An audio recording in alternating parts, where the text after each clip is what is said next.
Abdul Muthalib itu dipanggilnya Syaibatul Hamdi. Terus Ibnu Hashim, Ibnu Abdi Manaf. Abdi Manaf ini namanya wasmuhu Al-Mughirah. Ibni Qusay wa yusamma Zaidan. Qusay disebut juga atau punya nama juga Zaid.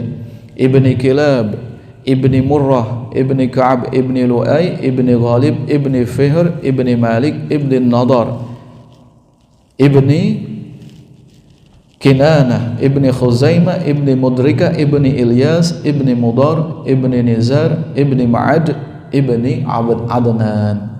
Nah, ini yang sampai Adnan ini para ahli riwayat sepakat. Para ahli riwayat, para ahli sejarah sepakat ini nasab Nabi SAW yang disepakati sampai Adnan. Dan semua juga sepakat bahwa Adnan ini nasabnya sampai kepada Nabiullah Ismail alaihis salam. Nyampainya ke Nabi Ismail.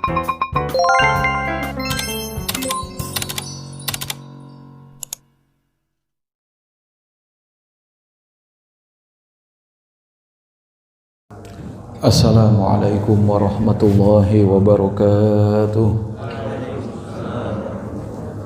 Alhamdulillahi rabbil alamin. Assalatu wassalamu ala asyrafil anbiya'i wal mursalin Sayyidina maulana Muhammadin wa ala alihi wa sahbihi ajma'in. Amma ba'du.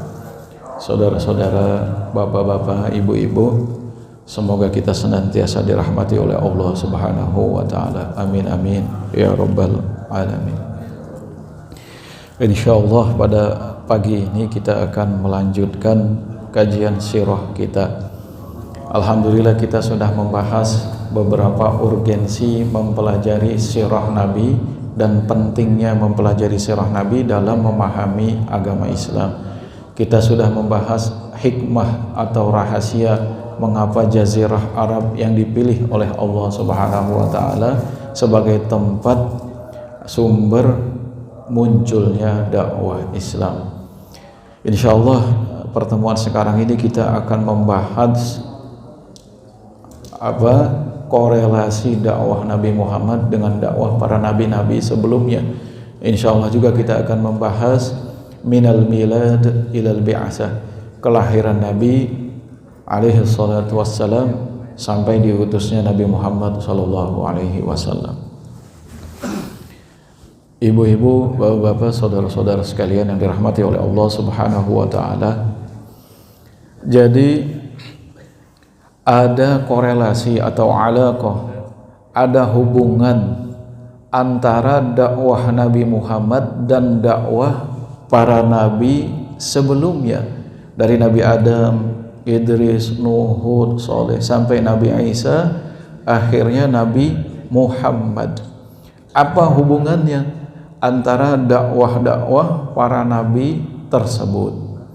Nah, Rasulullah Shallallahu Alaihi Wasallam menjelaskan. Beliau bersabda dalam sebuah hadis yang diriwayatkan oleh Imam Bukhari dan Muslim, "Masali wa masalul anbiya'i min qabli kama sali rajulin bana bunyanan fa ahsanahu wa ajmalahu illa mawdi'a labinatin min zawiyatin min zawayahu faja'ala an-nasu yatufuna bihi wa yu'jibuna lahu wa yaquluna halla wudi'at hadhihi al-labinah fa ana al-labinatu wa ana khatamun nabiyyin." Nah, ini penting kita pahami bahwa Nabi Muhammad SAW tidak mengada-ngada, tahu-tahu mengaku diutus oleh Allah sebagai nabi, sebagai rasul. Tidak ada hubungannya dengan dakwah-dakwah para nabi sebelumnya. Nah, untuk menjelaskan bahwa beliau tidak mengada-ngada, beliau tidak membuat-buat, beliau memang benar utusan dan nabi dari Allah Subhanahu wa taala, ada hubungan dakwahnya dengan dakwah para nabi-nabi sebelumnya, ada kesamaannya, ada memperkuatnya dan lain sebagainya. Nah, ini Rasulullah Shallallahu Alaihi Wasallam bersabda, seandainya Allahnya beda, pastikan akidahnya nanti berbeda. Seandainya Tuhannya berbeda, nanti akidahnya Nabi ini beda, Nabi ini beda. Ternyata Nabi ada hubungannya dengan dakwah Nabi-Nabi sebelumnya. Kalau membawa ajaran baru, nah seperti itu. Berbeda dengan Nabi-Nabi sebelumnya, Tuhannya berbeda lagi, nanti sifatnya berbeda lagi, nanti keyakinannya, akidahnya berbeda lagi, itu nanti patut dicurigai. Ternyata ada hubungan atau korelasi atau alaqah antara dakwah Nabi Muhammad dan dakwah Nabi-Nabi sebelumnya.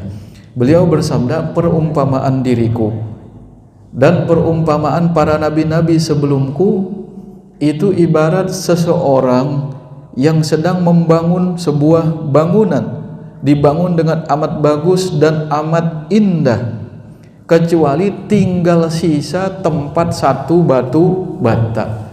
Seperti kita ini membangun Masjid Al-Barakah, bagus, ada AC-nya, cuman tinggal sisi atas, misalnya tinggal satu bata nih bolong, ini satu bata, batu bata, kalau sekarang apa, herbal Pak ya, kurang satu herbal bolong, dilihatnya jadi kurang bagus. Kata Nabi Muhammad SAW dalam sabdanya, ini di satu sisi, di pojokan bangunan yang dibangun oleh seseorang itu ada tempat batu yang belum dipasang. Akhirnya ada orang mengelilingi bangunan tersebut. Kata orang, alangkah indahnya, tak kagum semua orang. Akhirnya kata orang melihat, mengapa satu batu bata ini tidak dipakai untuk mengisi celah yang kosong ini. Kata Rasulullah SAW, fa'anal labina wa ana khatamun nabiyyin, akulah batu bata tersebut dan akulah penutup para nabi. Itulah berarti yang dibawa oleh Rasulullah SAW akidah sama, dari sisi akidah sama dengan yang dibawa oleh para nabi sebelumnya. Berarti dakwah Rasulullah SAW, kata Syekh Muhammad Said Ramadan Al-Buti, cuma takkid wa ta'mim, menguatkan dan menyempurnakan itu. Nah, kata Syekh Said Ramadan Al-Buti juga, jadi para rasul, semua para nabi, ya saudara-saudara, ibu-ibu, biar tidak bingung, semua para nabi, dari Nabi Adam sampai Nabi Isa, terus Nabi Muhammad di akhir zaman ini, akhir para nabi ini, akidahnya sama, beriman kepada keesaan Allah Subhanahu wa taala, Allah cuma satu. Beriman kepada hari akhirat, beriman kepada perhitungan. Nah, itu. Beriman kepada hari kiamat, seperti itu. Itu semua sama. Beriman kepada surga, beriman kepada neraka, itu semua para nabi membawa akidah yang sama. Ini semua para nabi mengajak beriman pada surga dan neraka, hari berbangkit. Kita beriman kepada hari perhitungan. Semua nabi beriman bahwa Allah Subhanahu wa taala itu satu, Maha Esa, tidak ada Tuhan selain Allah. Itu semua nabi. Yang berbeda cuma syariatnya.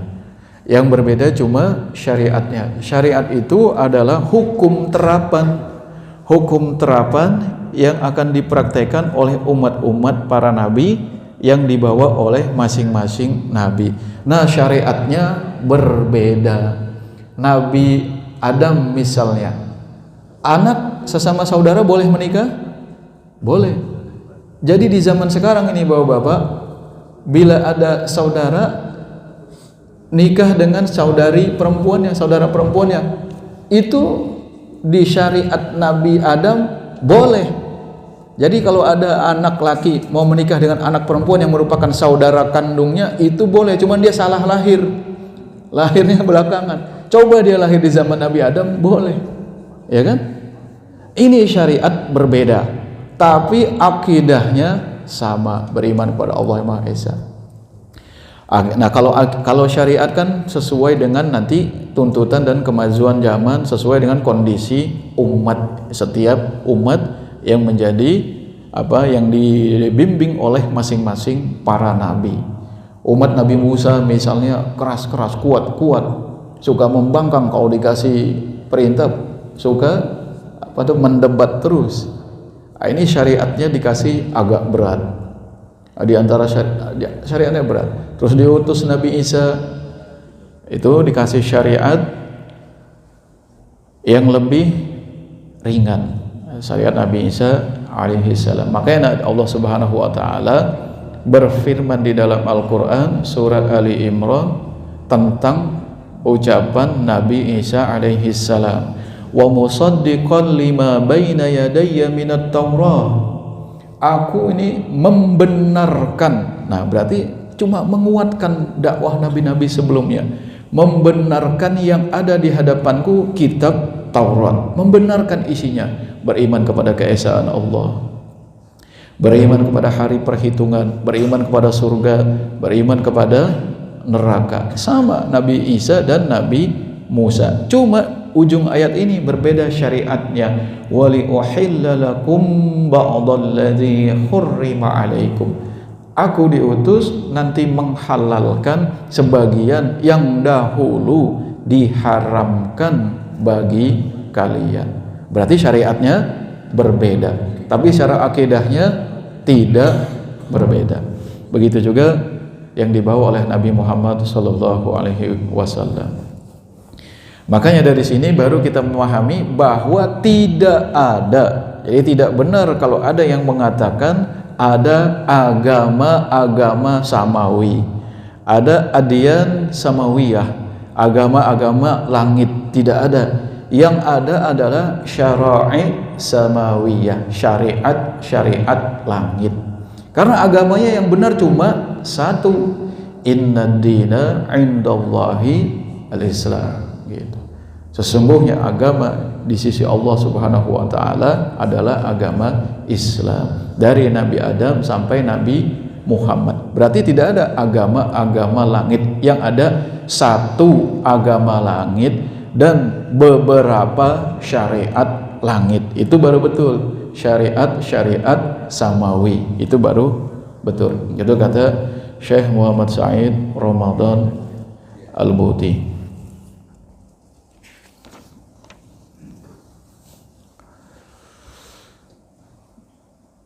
Terus kita bertanya, terus kenapa itu Kristen jadi berubah akidahnya? Ada Tuhan ayah, ada Tuhan ibu, ada Tuhan anak, ayah, ibu, anak. Kenapa jadi berubah sepanjang jalan seperti itu? Bukankah akidahnya sama dari Nabi Adam sampai Nabi Muhammad?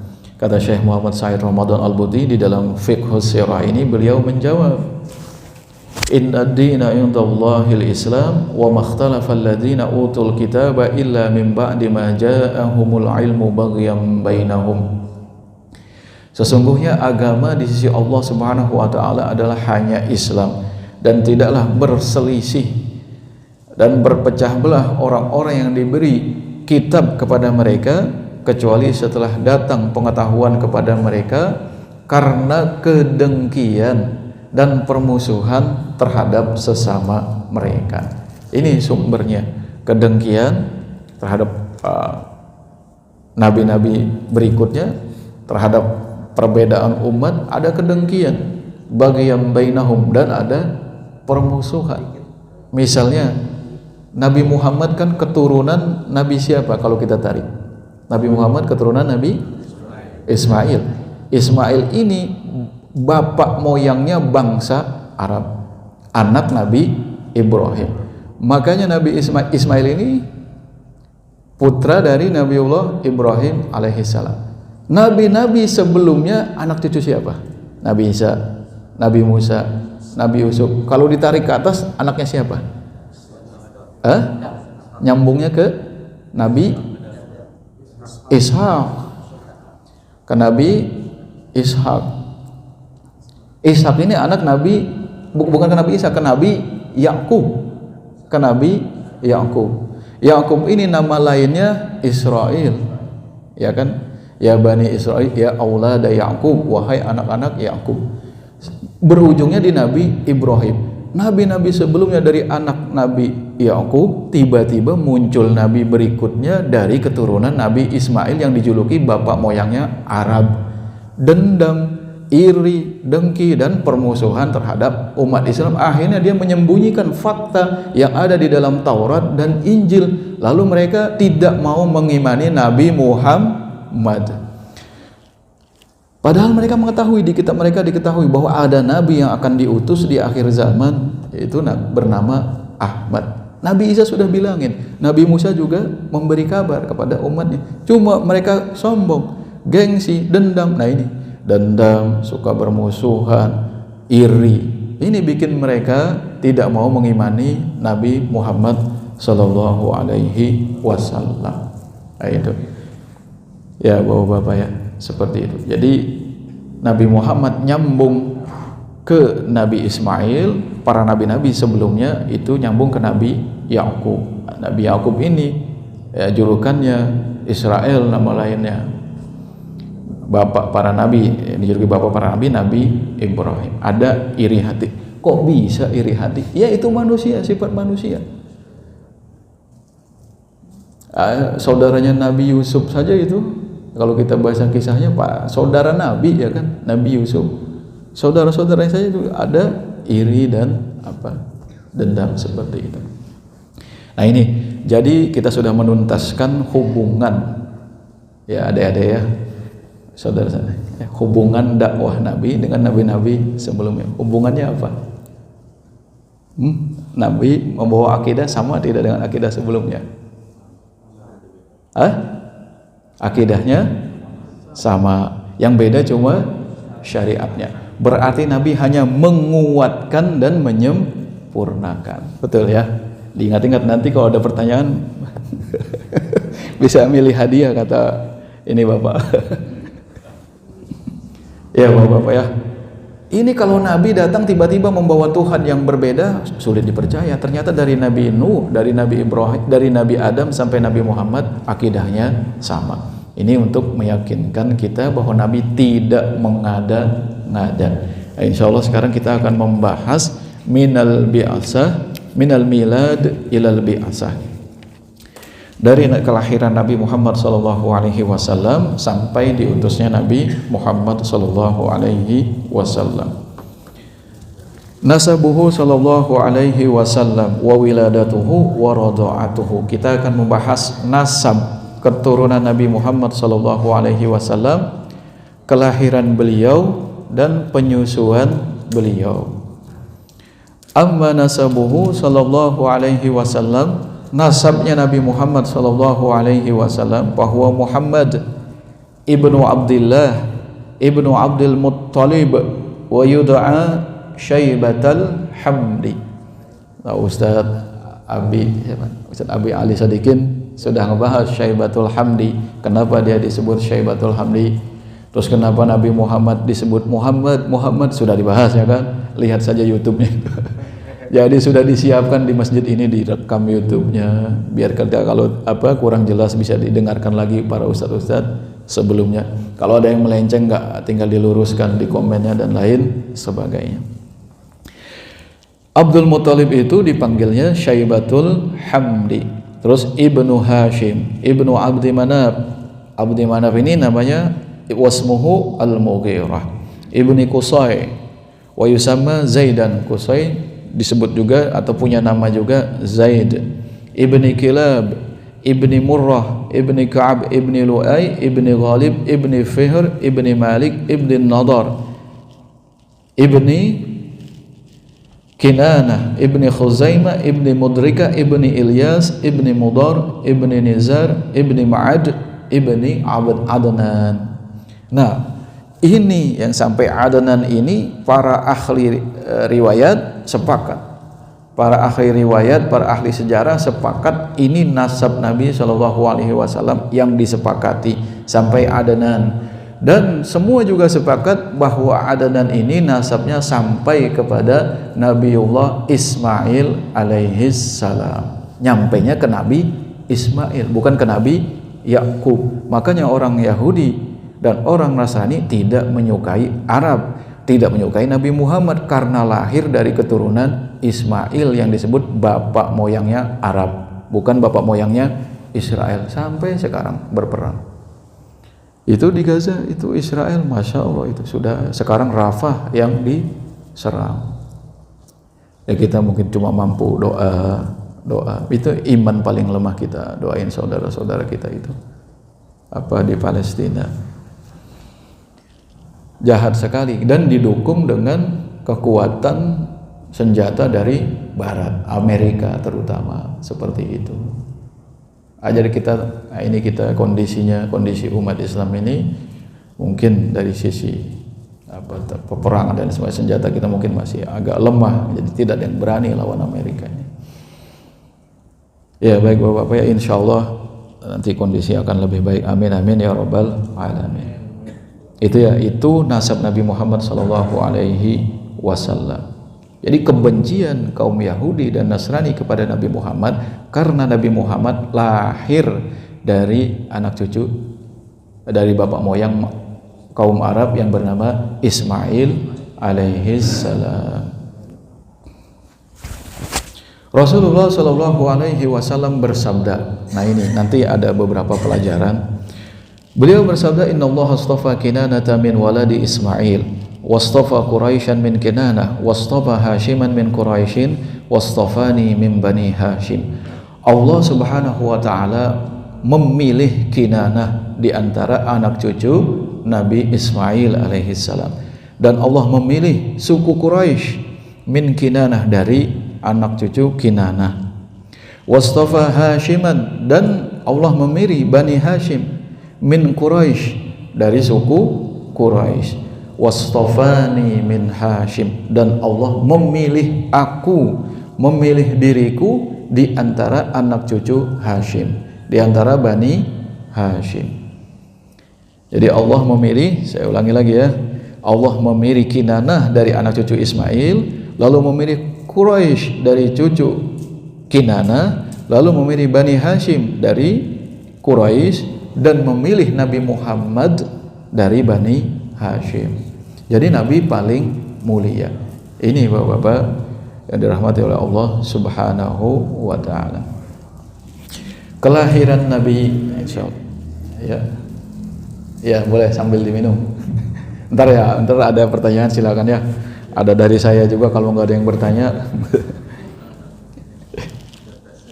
Jangan-jangan ada ahli nasab ini. Ada ahli nasab yang akan melacak nasab habaib dan sampai ke Nabi ini. Silakan nanti kalau mau dibahas.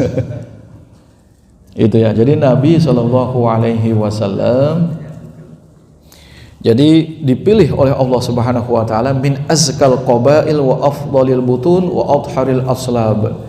Jadi dipilih oleh Allah Subhanahu Wa Taala dari kabilah yang paling bersih, dari suku yang paling bersih, dari tulang sulbi dan tulang rusuk, tulang sulbi yang paling bersih. Jadi tidak ada celah untuk benih-benih kejahiliahan yang masuk ke dalam nasab Nabi Muhammad SAW. Tidak ada benih-benih kejahiliahan dan kemusyrikan di dalam nasab Nabi SAW. Jadi Nabi bangga ini menjadi anaknya Ismail, bangga menjadi keturunan bangsa Arab. Nabi ini bangga menjadi keturunan Quraisy, bangga juga menjadi keturunan Bani Hashim. Itu kebanggaan Nabi Muhammad SAW. Berikutnya kelahiran Nabi Muhammad SAW. Amma wiladatuhu faqad kanat fi 'amil fil, al-'am alladhi hawala fihi Abraha al-Ashram ghazwa Makkah wa hadama al-Ka'bah, faradahu Allahu 'an dhalika bil ayati al-bahira allati wasafaha al-Qur'an. Wa kanat 'ala al-arjah yawm al-itsnain lisnatai 'ashrata laylatan khalat min syahri Rabi'in al-awwali. Jadi yang benar itu Rabi'un al-awwalu, Rabi'un as-sani. Cuman orang Indonesia sulit, udah Rabi'ul awal, Rabi'ul sani. Sama nama anak Muhammadun, kalau pakai bahasa Arab ada tanwinnya. al-awwalu, Muhammad yang pertama, Muhammadun as-sani. Itu orang kita mau gampangin aja, Muhammadul awal, Muhammadus sani, Rabiul awal, Rabiul sani. Yang betul Rabi'un al-awwalu, terus Rabi'un as-sani. Nah, kelahiran Nabi Muhammad itu pada tahun gajah, ya, yaitu tahun di mana Raja Abraha al-Ashram menyerang kota Mekah, ingin menghancurkan Ka'bah. Sudah hafal kalau ini. Lalu Allah Subhanahu wa taala menghancurkan pasukan Abraha, bala tentara Abraha. Dan itu pada hari Senin, menurut pendapat yang paling kuat, pada hari Senin tanggal 12 Rabiul Awal. 12 Rabiul Awal pada hari Senin. Itu dilahirkannya Nabi Muhammad sallallahu alaihi wasallam. Bukan Abraham menyerang Ka'bah 12 Rabiul Awal, bukan. Dilahirkan Nabi Muhammad 12 Rabiul Awal pada hari Senin. Tahunnya baru tahun ketika Abraham menyerang Ka'bah. Wa qad wulida yatiman faqad mata abuhu Abdullah wa ummuhu hamilun bihi li syahraini. Saat ibunya hamil mengandung Nabi Muhammad baru 2 bulan dari kehamilan ibunya Aminah, ayahnya yang bernama Abdullah wafat. Sedih Pak ya, baru 2 bulan di dalam kandungan ayahnya wafat. Bapak anaknya wafat kemarin. Anak bapak yang wafat, yang wafat anak bapak yang meninggal. Kakak. Iya, kita doakan yang sudah mendahului kita diampuni oleh Allah Subhanahu wa taala, dirahmati oleh Allah, ditempatkan di dalam surganya. Kita yang masih hidup juga tinggal menunggu saja kan, menunggu giliran, makanya kita perbaiki. Hari pertama saya ke sini, hari pertama saya kemari, keponakan saya juga itu, sampai kita penguburan gitu. Sampai sore subuhnya saya ke sini. Ya begitulah musibah datang silih.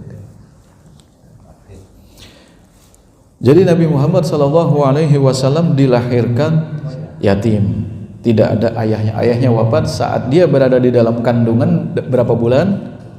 2 bulan. Fauniya bihi jadduhu Abdul Muttalib wastarda alahu ala adatil Arab idzaka imra'atan min Bani Sa'ad bin Bakar yuqalu laha Halimah binti Abi Zu'aib. Akhirnya yang mengurus Nabi Muhammad sallallahu alaihi wasallam saat ia di dalam kandungan ayahnya, ketika ayahnya sudah wafat, baru dia dalam kandungan selama 2 bulan, terus dia lahir dalam kondisi yatim tanpa ayah. Yang mengurus adalah kakeknya yang bernama Abdul Muttalib. Abdul Muttalib itu dipanggilnya apa? Syaibatul Hamdi. Syaibatul Hamdi humidat khisaluhu as-saniyah. Syaibatul Hamdi Abdul Muttalib. Akhirnya kakeknya menitipkan Rasulullah SAW untuk disusui kepada seorang wanita dari Bani Sa'ad bin Bakar. Dari Bani Sa'ad bin Bakar, wanita itu bernama Halimah binti Abi Zu'aib. Halimah binti Abi Zu'aib. Karena Bani Sa'ad disebutlah As-Sa'diyah. Halimah binti Abi Zu'aib As-Sa'diyah. Orang kita mengenalnya Halimah Sa'diyah. Sa'diyah itu Bani Sa'ad, keturunan Sa'ad. Nah ini penting bapak-bapak ibu-ibu. Lalu pada saat itu perkampungan Bani Sa'ad ini, sebelum Nabi Muhammad SAW dikirim ke perkampungan Bani Sa'ad, itu perkampungan itu kering, tandus, gersang kering, tandus, itu tidak subur. Akhirnya Rasulullah SAW, fama ansara illa ansara fama huwa illa ansara Muhammadun sallallahu alaihi wasallam fi manzili Halimah wastakana ila hijriha wasadhiha hatta adat manaziluhu Halimah min hawli khibaiha mumarra'ah mukhdarrah. Nah ini Fakanat agnamuha taruhu minha aidatan ila dar shiba'an mumtali'atad dar'i.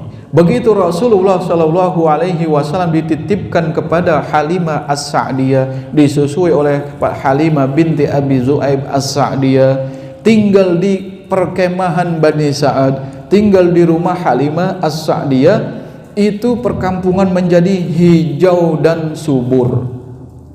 Hijau, subur, ternak-ternaknya yang tadinya kurus-kurus tidak ada susunya, unta jadi gemuk, susunya banyak, kantong susunya banyak, kambing jadi gemuk, air susunya banyak. Jadi tidak sembarangan kita mengatakan Nabi, mohon maaf ini, yang dulu sempat ramai Nabi ingusan tidak terurus, nggak boleh kita bilang kayak gitu. Ini Nabi di kampung Bani Sa'ad, kampung yang tadinya tandus dan gersang, itu di antara tanda kenabian irhasat, tanda kenabian untuk memuliakan Nabi Muhammad itu, yang tadinya tandus jadi subur, hewan-hewan ternak yang kurus-kurus tidak ada susunya jadi gemuk, ada susunya bisa dimanfaatkan oleh manusia. Halimah Sa'diyah jadi fisiknya sehat, bisa menyusui Nabi Muhammad. Terus kita orang belakangan menghina Nabi, mengatakan Nabi tidak terurus, ingusan, kotor. Itu siapa kita? Allah saja memuliakan Nabinya. Perkampungan yang tadinya tandus jadi subur. Ini kan mukjizat. Kalau sebelum kenabian disebutnya irhasat atau irhasah. Terus kita datang di akhir zaman, Nabi juga seperti kita biasa, seperti anak kecil, ingusan, kotor, jorok. Siapa kita? Ya Bapak-bapak, jadi jangan sampai pola pikir kita berlebihan sehingga merendahkan derajat Nabi Muhammad. Jadi begitu Bapak-bapak, orang kalau keenakan ngobrol, apalagi popularitas sudah tinggi, ceplas, tidak sadar yang disampaikan itu berat akibatnya. Kayak tadi kan para ulama menyampaikan Nabi itu basyarun la kal basyar, manusia tapi tidak seperti kita yang manusia biasa. Tiba-tiba kita bilang ingusan, jorok, tidak keurus karena dititipkan ke paman jadi nggak keurus. Itu siapa seberaninya seperti itu? Ya kan? Hati-hati. Jadi kita baca sirah juga belajar adab dan akhlak. Allah saja memuliakan Nabi Muhammad padahal masih kecil, masih disusui saja sudah dimuliakan oleh Allah. Lingkungan yang tandus jadi subur. Ya silakan, ini bukan doktrin, bapak-bapak mau percaya silakan. Riwayatnya seperti itu. Para ulama meriwayatkan hewan-hewan yang kurus menjadi gemuk. Apalagi musim kurban, itu kan kita bukan kayak kita, saking jahatnya kita digelondongin dikasih minum air biar kelihatan gemuk. Itu bukan mukjizat, itu licik. Jual sapi berapa kilo supaya kelihatan gemuk, dimasukin selang supaya keisi air, ditimbang gemuk. Itu jahatnya manusia, menghalalkan segala cara. Itu Nabi kalau ketika Nabi dititipkan di lingkungan Bani Sa'ad bukan begitu, memang murni pada gemuk itu hewan-hewan sehat. Penduduknya jadi senang ternaknya. Hati-hati jangan sampai kita merendahkan Nabi kita. Ulama aja nggak boleh kita rendahkan. Jangankan ulama, bapak-bapak saja nih, Bani Jokowi atau Bani Prabowo saya hormati. Apalagi Nabi kita. Jangan sampai mudah merendahkan orang lain. Politik lagi tadi. Kayaknya Bapak senang politik ini. Ya pengamat, Pak. Oh, pengamat. Baik, kita lanjut Bapak-bapak ya. Soalnya ini sejarah. Jadi kalau terlalu serius bisa ngantuk, makanya ada selingan politiknya tadi Pak ya. Itu satu, jangan kita mudah merendahkan Nabi karena Allah sejak Nabi kecil sudah memuliakan Nabi Muhammad sallallahu alaihi wasallam. Berikutnya ini sedikit lagi ya. Wa qad hasalat asna'a wujudihi fi badiyati Bani Sa'ad. Saat Nabi Muhammad sallallahu alaihi wasallam tinggal di lingkungan Bani Sa'ad itu sekitar 5 tahun ya Bapak-bapak. 5 tahun disusui oleh Halimah As-Sa'diyah sampai usia 5 tahun. Dari kecil sampai usia 5 tahun tinggal di lingkungan Bani Sa'ad di bawah asuhan Halimah As-Sa'diyah. Di situ terjadi suatu kejadian di mana dada Rasulullah Shallallahu Alaihi Wasallam dibelah, lalu diambil gumpalan kejahatan dari dadanya oleh malaikat Jibril. lalu dikembalikan kepada ibunya, ibu susunya Halimah As-Sa'diyah. Dan saat itu umurnya 5 tahun. Bukan dikembalikan kepada ibu Umi, bukan dikembalikan kepada Halimah As-Sa'diyah. Setelah disusui selama 5 tahun oleh Halimah As-Sa'diyah, dikembalikan kepada ibu Nabi Muhammad yang bernama Aminah binti Wahab. Aminah binti Wahab. Jadi setelah 5 tahun dikembalikan kepada ibu kandung beliau. Walamma asbaha lahu minal umri 6 sanawat, saat baru 1 tahun pulang ketemu ibunya, terus umurnya sudah beranjak menjadi 6 tahun, matat ummuhu, ibunya meninggal. Bapaknya meninggal saat Nabi di kandungan 2 bulan. Disusui di Bani Sa'ad oleh Halimah As-Sa'diyah. Pulang baru setahun di rumah, ibunya meninggal. Beliau baru berumur 6 tahun. Masya Allah, yatim piatu. Lalu tahawwala ila kafalati jaddihi Abdul Muttalib, diurus oleh kakeknya yang bernama Abdul Muttalib. Abdul Muttalib pakai tasydid Bapak-bapak ya. Hatta wafathu huwa al-akhiru hatta wafathu huwa al-akhara maniyatuhu famata wa qaddama li Nabi sallallahu alaihi wasallam 8 sanawat fatakaffalahu ammuhu Abu Thalib.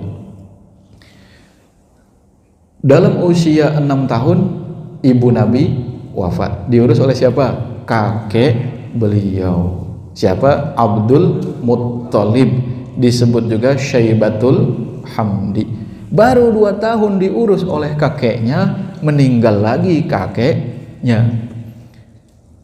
Berarti saat kakeknya meninggal usia Nabi 8 tahun. Saat usia Nabi 8 tahun, kakeknya yang bernama Abdul Muttalib meninggal dunia. Terus beliau diurus oleh pamannya yang bernama Abu Thalib. Nah, ini sudah hafal, alhamdulillah. Ada yang nanya ke saya, ngetes, Pak Ustadz, kakeknya Nabi siapa? Abdul Muttalib. Dia tanya lagi, neneknya Nabi siapa? Dia nanti nanya lagi, mertua apa itu dia, bibinya siapa? Neneknya siapa? Neneknya ada neneknya Nabi. Baik, ini nasab sudah kita pelajari, walaupun ngaji kuping saja. Terus kita sudah pelajari nasab, kita sudah mempelajari tinggalnya disusu kelahirannya Nabi. Kita sudah bahas tanggal 12 Rabiul Awal tahun gajah, ya kan? Kita sudah membahas Nabi disusui di lingkungan Halimah Bani Sa'ad. Ada beberapa pelajaran. Yang pertama, ini penting Bapak-bapak ya. Ini penting karena di dunia medsos ya seperti itu, gampang sekali orang merendahkan. Sampai-sampai kita bisa merendahkan Nabi di medsos. Jadi dulu ibu-ibu bapak-bapak yang tajam itu lisan. Dulu, sekarang yang tajam jari-jari kita. Tep. Kafir, munafik, musyrik. Ya. Bukan cuma itu, kasar-kasar lagi. Doain orang mati dalam kondisi mendengarkan musik. Coba itu, betapa kotornya hati kita. Begini Bapak-bapak ya, masuk toilet mubah, ya kan? Makan mubah. Kalau saya doain Bapak semoga mati saat masuk toilet, kan nggak sopan, nggak beradab. Walaupun ke toilet itu mubah, alami, fitrah manusia ke toilet buang hajat. Saking kotornya hati manusia, semoga kamu mati dalam masuk toilet lah. Itu kan jahat sekali. Nah ini Bapak-bapak, semakin maju zaman kita semakin tidak terkontrol perbuatan kita. Begitu mudah kita merendahkan orang lain. Makanya hati-hati kita, semoga kita jangan terjangkit penyakit kebencian dan kebengisan. Kalau hati kita bersih, kita selamat, minimal diri kita yang selamat. Kalau kita hatinya bersih dan tidak bengis, itu penting. Jadi jangan gampang diprovokasi. Jangan gampang dicuci otak. Pelajaran pertama ini ya Bapak-bapak.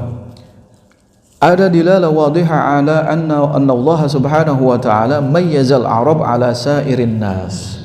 Jadi diutusnya Nabi Muhammad sallallahu alaihi wasallam di Jazirah Arab, dan beliau juga keturunan Nabi Ismail yang merupakan bapak moyangnya orang Arab. Ini kehendak Allah, ini merupakan bukti bahwa Allah memberikan keistimewaan kepada bangsa Arab. Itu karena Nabi diutus dari keturunan Ismail, bapak moyangnya orang Arab, maka itu adalah keistimewaan dari Allah Subhanahu wa ta'ala. Tidak boleh kita merendahkan Arab menurut Syekh Said Ramadan Al-Buti.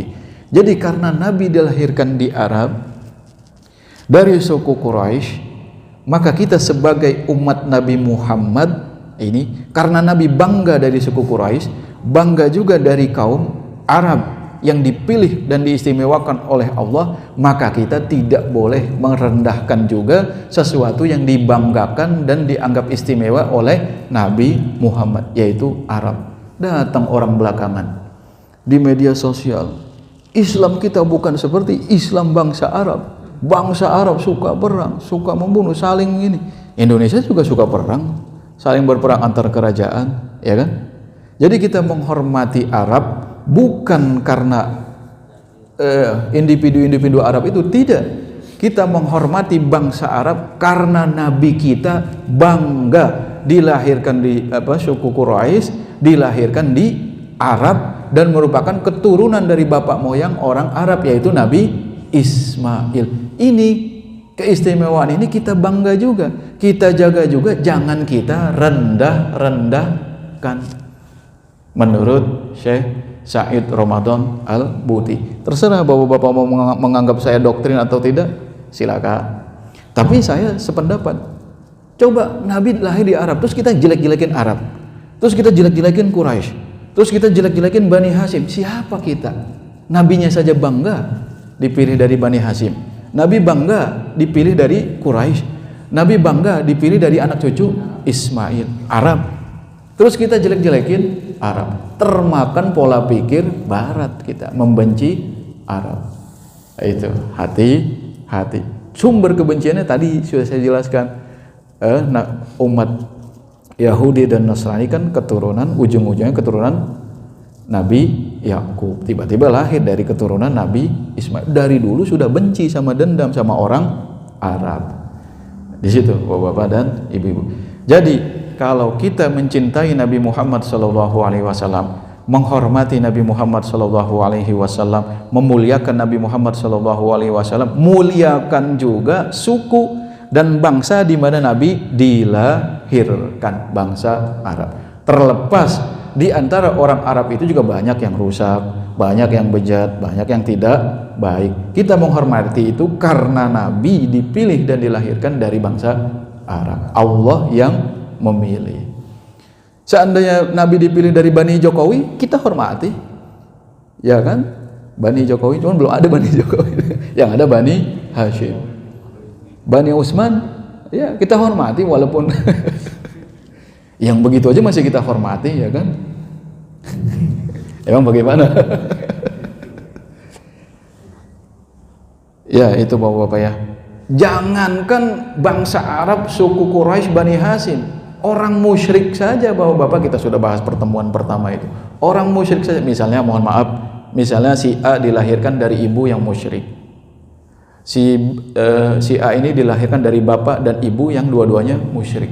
Kepada yang musyrik saja anak ini tetap harus menghormati, harus ta'zim, harus beradab kepada kedua orang tuanya walaupun kedua orang tuanya ini musyrik. Apalagi ini Nabi kita dilahirkan dari bangsa Arab, dari Bani Hashim, dari suku Quraisy, kita hormati, kita ta'zim karena Nabi dilahirkan di situ.